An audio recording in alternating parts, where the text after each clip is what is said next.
70 के दशक की माया नगरी मुंबई। बॉम्बे पुलिस के एक बेहद ईमानदार और उसूलों वाले हेड कांस्टेबल इब्राहिम कासकर का परिवार रहता था। इब्राहिम एक ऐसा शख्स था जिसने जिंदगी भर अपनी खाकी वर्दी पर रिश्वत का एक दाग नहीं लगने दिया। लेकिन नियति का खेल देखिए, उसी पुलिस वाले के घर में एक ऐसा नापाक मंसूबा आकार ले रहा था जो आने वाले दशकों तक भारत की छाती पर मूंग दलने वाला था। इब्राहिम का बेटा दाऊद इब्राहिम। दाऊद बचपन से ही अलग था। पढ़ाई लिखाई में उसका कोई मन नहीं लगता था।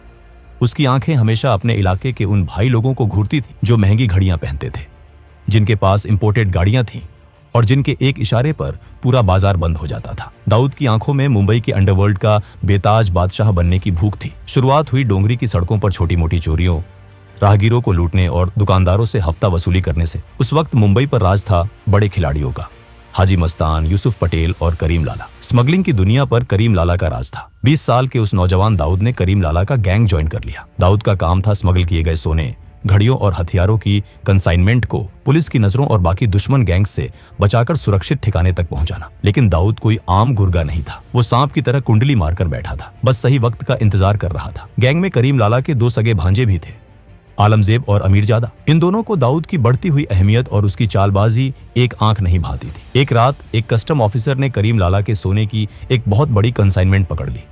आलमजेब का खून खौल उठा। उसने बिना वक्त गवाए उस कस्टम ऑफिसर को किडनैप कर लिया और मुंबई के एक सीक्रेट बेसमेंट में उस ऑफिसर को बांध कर रखा गया। आलमजेब ने ऑफिसर के माथे पर बंदूक रखते हुए कहा, तेरी हिम्मत कैसे हुई पठान का माल छूने की? जान प्यारी है तो 2 लाख रुपए का इंतजाम कर, वरना तेरे शरीर के इतने टुकड़े करूंगा कि तेरी बीवी पहचान नहीं पाएगी। उस दौर में 2 लाख रुपए एक बहुत बड़ी रकम हुआ करती थी। इस फिरौती की रकम को सुरक्षित लाने और मामले को रफा दफा करने की जिम्मेदारी दी गई दाऊद को। जब दाऊद के हाथों में वो 2 लाख रुपये की भारी गड्ढियां आईं तो उसके अंदर का शैतान जाग उठा। दाऊद की नीयत पूरी तरह डोल गई। उसने एक बहुत बड़ा हिस्सा अपने पास छुपा लिया और एक छोटी सी रकम जाकर आलमजेब को दी। क्या है ये? बाकी का पैसा कहाँ है दाऊद? आलमजेब ने सवाल किया।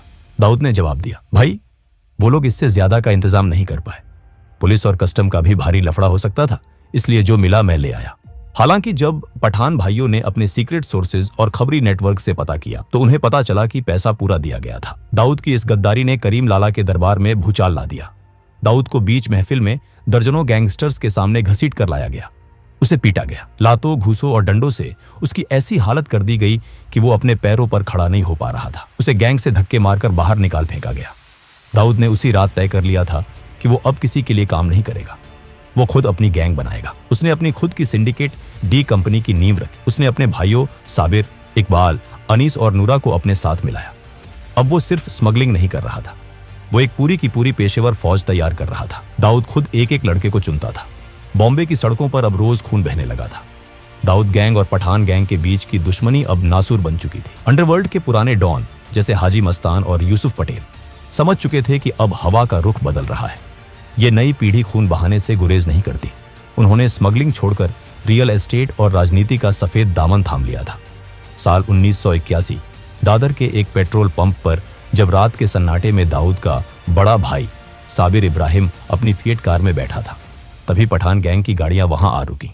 उन गाड़ियों से हथियारों से लैस शूटर निकले, जिनमें मुंबई का सबसे खूंखार और पढ़ा लिखा गैंगस्टर मानिया सुरवे भी शामिल था। गोलियों की बौछार से साबिर का सीना छलनी हो गया। कार के शीशे चकनाचूर हो गए और साबिर की लाश खून के तालाब में डूब गई। उसी रात दाऊद पर भी उसके घर के पास एक जानलेवा हमला हुआ, लेकिन किस्मत ने उसे बाल बाल बचा लिया। जब दाऊद अस्पताल पहुंचा और उसने अपने बड़े भाई साबिर की खून से लथपथ ठंडी लाश देखी तो उसके अंदर का बचा खुचा इंसान हमेशा के लिए मर गया। आज के बाद मुंबई की सड़कों पर पठान गैंग का एक भी आदमी जिंदा सांस नहीं लेगा। उन्हें उनके घरों में घुसकर मारूंगा, ये मेरा वादा है साबिर भाई। दाऊद ने कसम खाई। आलमजेब समझ गया था कि दाऊद अब एक पागल हाथी की तरह हो चुका है, जिसे रोकना नामुमकिन है। अपनी जान बचाने के लिए आलमजेब ने रातों रात मुंबई छोड़ दी और गुजरात को अपना नया बेस बना लिया। गुजरात में पठान गैंग के पुराने और मजबूत कॉन्टेक्ट थे। वहां के भ्रष्ट पुलिस वालों और लोकल गुंडों से उनके गहरे रिश्ते थे। लेकिन दाऊद कहां रुकने वाला था। उसने अपने ऑपरेशंस का दायरा बढ़ाते हुए गुजरात में भी अपने पैर पसारने शुरू कर दिए। उसने गुजरात के मशहूर स्मगलर लल्लू जोगी से हाथ मिलाया। उसका सिर्फ एक मकसद था, आलमजेब को उसके ही गढ़ में घुसकर कुत्तों की मौत मारना। दाऊद ने अपनी कुटिल चालाकी से आलमजेब पर गुजरात पुलिस में एक झूठा केस दर्ज करवा दिया ताकि पुलिस उसे पकड़े और दाऊद अपने आदमियों के जरिए उसे जेल के अंदर ही खत्म कर दे। लेकिन यहां दाऊद का पासा उसी पर उल्टा पड़ गया। 1983 में गुजरात पुलिस ने एक सीक्रेट और सटीक सूचना के आधार पर छापेमारी की और दाऊद को लल्लू जोगी के साथ अवैध हथियारों के साथ रंगे हाथों पकड़ लिया। उसे कोफेपोसा कानून के तहत गिरफ्तार कर जेल में डाल दिया गया। ये खबर मिलते ही आलमजेब ने तुरंत दाऊद के गुर्गों पर ताबड़तोड़ हमले शुरू कर दिए। दाऊद के 2 सबसे खास आदमियों को बीच सड़क पर गोलियों से भून दिया गया। दाऊद को जेल की सलाखों के पीछे ये एहसास हो गया कि गुजरात में आलमजेब को मारना मुश्किल है। जैसे ही वो बेल पर छूटा, उसने तुरंत वापस मुंबई का रुख किया। अब दाऊद एक मौके की तलाश में था और वो मौका उसे मिला 6 सितंबर 1983 को। आलमजेब का भाई अमीरजादा को एक पुराने आपराधिक केस के सिलसिले में मुंबई के सेशन कोर्ट में पेश होना था। दाऊद जानता था कि ये काम कोई आम जाना पहचाना शूटर नहीं कर सकता, क्योंकि पुलिस हर चेहरे को जानती थी। इसके लिए उसने अंडरवर्ल्ड के उभरते सितारे बड़ा राजन की मदद ली। राजन ने एक दुबले पतले बेहद कम उम्र के लड़के डेविड परदेसी को चुना। डेविड दिखने में किसी कॉलेज जाने वाले सीधे सादे लड़के जैसा था। कोर्ट रूम खचाखच भरा हुआ था। भारी पुलिस बंदोबस्त था। जज अपनी कुर्सी पर बैठे थे और अमीरजादा कटघरे में खड़ा था। तभी भीड़ के बीच से डेविड परदेसी धीरे धीरे बिना किसी घबराहट के कटघरे के करीब पहुंचा। उसकी उम्र और मासूम चेहरे को देखकर किसी भी पुलिस वाले ने उसे रोकने या चेक करने की कोशिश नहीं की। अमीरजादा, दाऊद भाई ने अपना आखिरी सलाम भेजा है। डेविड ने अपनी पैंट के अंदर से रिवॉल्वर निकाली और पलक झपकते ही जज के सामने भरे कोर्ट रूम में अमीरजादा के सीने में दनादन गोलियां उतार दी। कोर्ट रूम में चीख पुकार और भगदड़ मच गई। अमीरजादा वहीं ढेर हो गया। पुलिस ने तुरंत झपटकर डेविड को पकड़ लिया, लेकिन दाऊद जो संदेश देना चाहता था वो पूरे भारत के अंडरवर्ल्ड और पुलिस महकमे तक पहुंच चुका था। दाऊद के ऊपर उस वक्त कई गंभीर आपराधिक मामले चल रहे थे। 1970 के एक रॉबरी केस में उसे 4 साल की जेल की सजा भी सुनाई जा चुकी थी, लेकिन वो बेखौफ बाहर घूम रहा था। 1984 में जब दाऊद के महंगे वकीलों ने एक नए केस में उसकी एंटीसिपेटरी बेल की अर्जी सेशन कोर्ट में लगाई, तो सरकारी वकील ने कोर्ट रूम में चीखते हुए कहा था, माय लॉर्ड, ये आदमी कोई आम मुजरिम नहीं है, ये एक खूंखार क्रिमिनल है। ये बेल पर बाहर है और बेल पर रहते हुए इसने खुलेआम 5 नए संगीन जुर्म किए हैं। इसकी जगह सिर्फ और सिर्फ कालकोठरी है।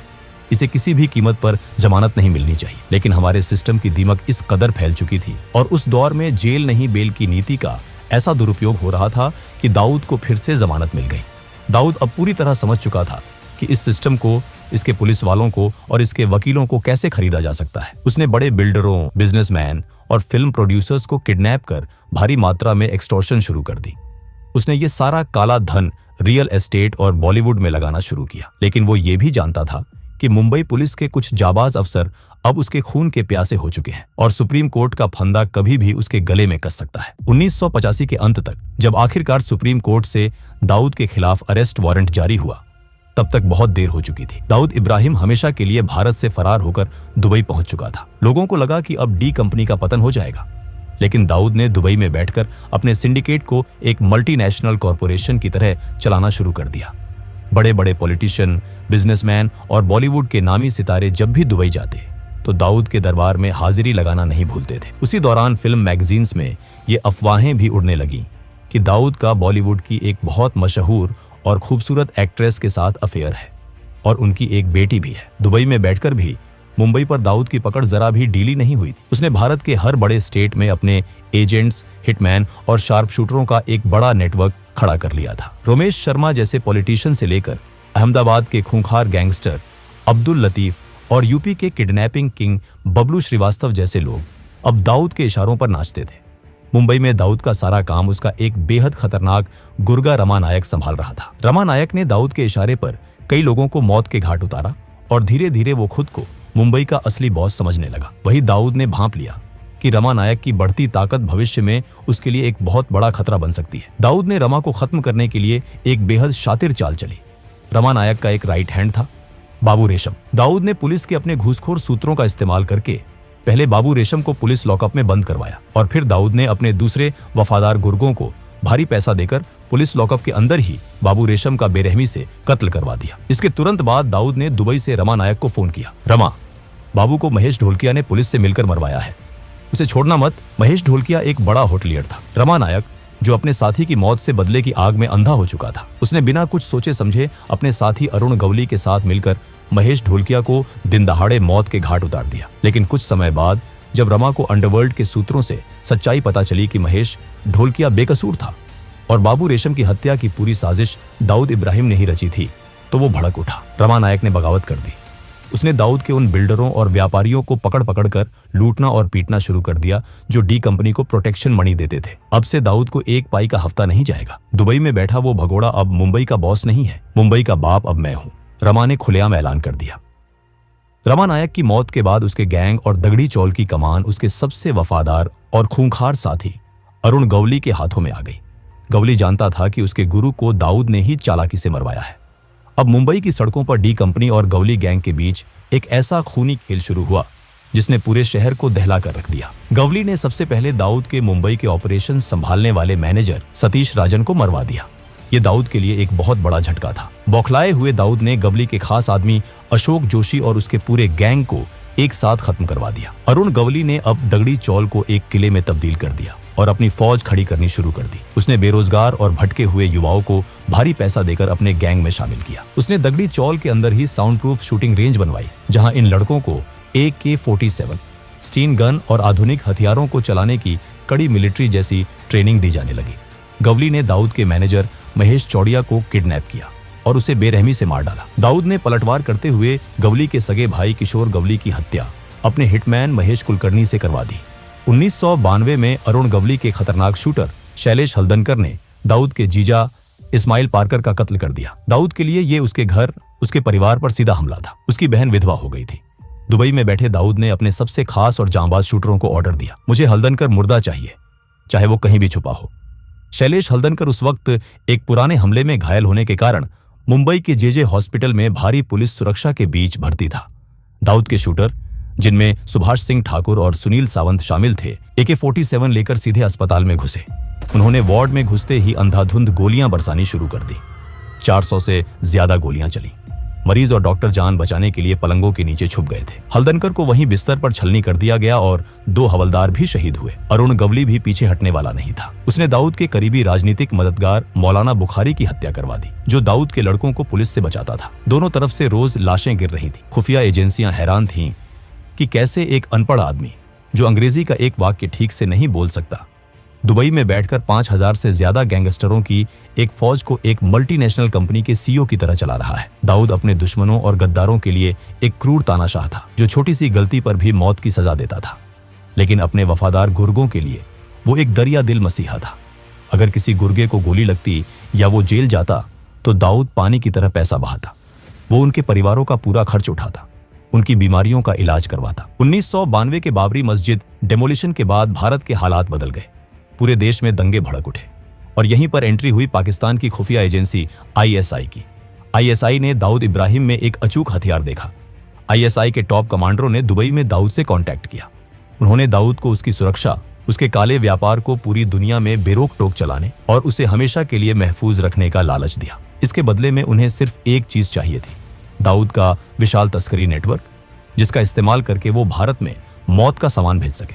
दाऊद, जिसके अंदर का मुसलमान बाबरी मस्जिद की घटना से भड़का हुआ था और जिसके अंदर का व्यापारी नया मुनाफा देख रहा था, उसने अपनी देश का सौदा कर लिया। दाऊद ने गुजरात और महाराष्ट्र के समुद्री तटों के जरिए हथियारों और RDX की भारी कंसाइनमेंट भारत में उतारनी शुरू की। उसने अपने सबसे खूंखार और भरोसेमंद गुर्गे टाइगर मेमन को इस नापाक काम की जिम्मेदारी सौंपी। 12 मार्च 1993 मुंबई, वो काला दिन जब एक के बाद एक 12 सिलसिलेवार बम धमाकों ने पूरे शहर को खंडहर और श्मशान में तब्दील कर दिया। बॉम्बे स्टॉक एक्सचेंज की गगनचुंबी इमारत से लेकर एयर इंडिया बिल्डिंग, सेंचुरी बाजार और जावेरी बाजार तक हर जगह सिर्फ खून, चीखें, कटे हुए अंग और काला धुआं था। 250 से ज्यादा बेगुनाह लोग मारे गए और हजारों जिंदगी भर के लिए अपाहिज हो गए। वो दाऊद इब्राहिम, जो कल तक सिर्फ एक स्मगलर था, अब भारत का सबसे बड़ा और सबसे वांटेड आतंकवादी बन चुका था। इन धमाकों के बाद डी कंपनी के अंदर भी दरार आ गई। छोटा राजन जैसे हिंदू गैंगस्टरों ने दाऊद का साथ छोड़ दिया और खुद को देशभक्त डॉन घोषित करते हुए दाऊद के खिलाफ जंग छेड़ दी। डी कंपनी अब पूरी तरह से एक आतंकी सिंडिकेट बन चुका था। 1995 तक आते आते दाऊद का सालाना टर्नओवर 2000 करोड़ रुपए का आंका गया था, जो आज के समय के हिसाब से 6000 करोड़ से भी कहीं ज्यादा है। Shipping, food processing, garment export, Bollywood financing, real estate से लेकर ड्रग्स और हथियारों की ग्लोबल तस्करी तक दाऊद का ये खूनी साम्राज्य लंदन, स्विट्जरलैंड, दुबई, लागोस और कराची तक फैल चुका है। आज दाऊद इब्राहिम पाकिस्तान की सेना और ISI की कड़ी सुरक्षा में कराची के पॉश क्लिफ्टन इलाके में एक कायर की तरह छिपा बैठा है। उसे पाकिस्तानी मिलिट्री की बैकिंग हासिल है और वो बदले में उनकी डर्टी ऑपरेशंस की फंडिंग करता है। दोस्तों, ये थी दाऊद इब्राहिम की कहानी। अगर आपको ये वीडियो पसंद आई हो तो इस वीडियो को लाइक जरूर करें और ऐसे ही वीडियोस के लिए चैनल को सब्सक्राइब करना ना भूलें। मिलते हैं अगले वीडियो में, तब तक के लिए जय हिंद, जय भारत।